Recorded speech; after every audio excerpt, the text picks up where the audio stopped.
What year did the Soviets occupy Lithuania? The Soviets occupied Lithuania in 1940s. I was born in 1949. And how much of the occupation did you live through?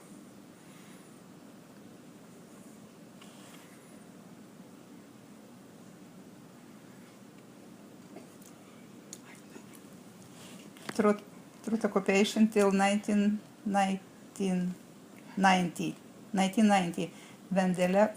when they left the country. What was it like growing up in the occupation?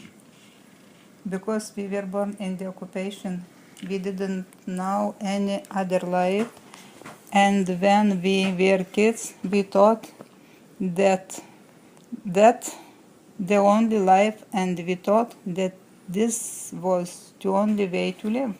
Why didn't your parents tell or anyone tell you what life was like before occupation? Our parents didn't want to tell us about life before occupation to keep us out Siberia. Why would you be worried about Siberia?